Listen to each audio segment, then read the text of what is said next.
والله طبعا ربنا يجازي الخير للناس اللي هي بتعمله.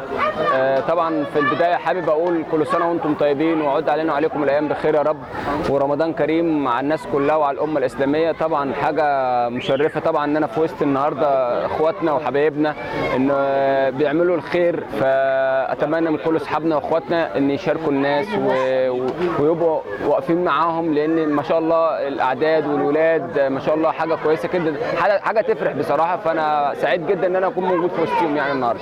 اتمنى طبعا من الناس اللي ربنا مأثر عليها الامور والدنيا كويسه معاها تيجي وتساعد، الخير ده هيعم على الناس كلها.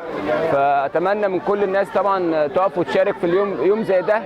بصراحه يوم عالمي، الناس بتقف مع بعضها ولسه في خير يعني موجود يعني في مصر. يعني كل سنه وانتم طيبين. انا فرحان جدا ان انا بشارك في يعني ان انا ابسط حد اللي هو جبر الخواطر زي ما بيقولوا، يعني دي حاجه جميله جدا، ودي اول عباده في الاسلام وحاجه كويسه جدا. فان انا اشارك في ده حاجه كويسه، يعني انك تبسط الناس دي حاجه مهمه جدا، يعني حاجه جميله. يا ريت الناس كلها يعملوا خير. الخير بيقعد زي ما الشر ما بيقعد، الخير بيقعد. والله اعملوا خير يا جماعه، وبدأ ان السنه كلها تبقى رمضان عشان الناس يبقى عندها رحمه، زي على رأي الجمعية فايد الرحمة، لا يبقى الناس عندها رحمة ببعض يعني. النهارده أول مرة أشارك في حملة ال10,000 شنطة، والحمد لله دي عادة أصلا متكررة الجمعية من سنوات طويلة. بس النهارده كان يوم مختلف الحمد لله. أول حاجة تنظيم اليوم الحمد لله كان تنظيم كويس. مشاركة الأطفال معانا وادخال السرور على أهل المنطقة دي حاجة كويسة جدا. اللهم لك الحمد. الكمية بتاعتنا ما شاء الله 10,000 شنطة دي حاجة كبيرة جدا يعني الجمعية بتاعتنا بتقدمها النهارده. كمان الجمعية بتاعتنا ما بتكتفيش ان هي تكون في منطقه شبرا الخيمه بس، لا ده الحمد لله جمعيتنا كمان بتوصل محافظات تانية وبتوصل للصعيد، والحمد لله رب العالمين بندخل الفرحه والسرور على 10,000 اسره او 10,000 بيت، فاللهم لك الحمد.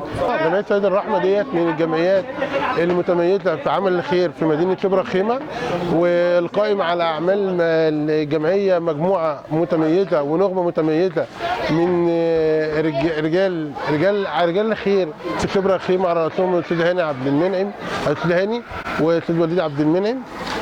فجمعيه ليها نشاطات كتيره جدا جدا، منها كفاله اليتيم، منها المراه المعيله، زياره بتساهم الجمعيه في قوافل مساعده اهل غزه. الجمعيه نشاطات كتير جدا جدا جدا، من ضمنها مساعده علاج المرضى وصرف الادويه، وبتقدم مساهمات عينيه وماديه. يعني النهارده بمناسبه احنا النهارده حاضرين بمناسبه شهر رمضان، الجمعيه بتعبي شنطه رمضان، شنطه متميزه فيها اكتر من نوع من السلع اللي بتحتاجها كل اسره مصريه، وسلع ضروريه جدا جدا جدا، من ضمنها ازازه زيت وفي رز وفي سكر وفي شاي وفي صلصه، كل ما هو متعلق باي اسره مصريه من احتياجاتها اليوميه موجوده في الشنطه. والجمعيه هدفها السنه دي ان هي تعبي اكتر من 10,000 شنطه.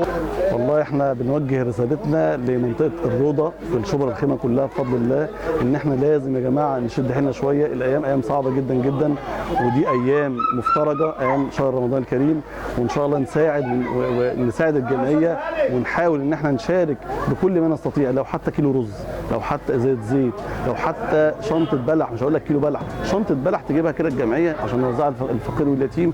ده افضل حاجه تعملها بفضل الله في شهر رمضان.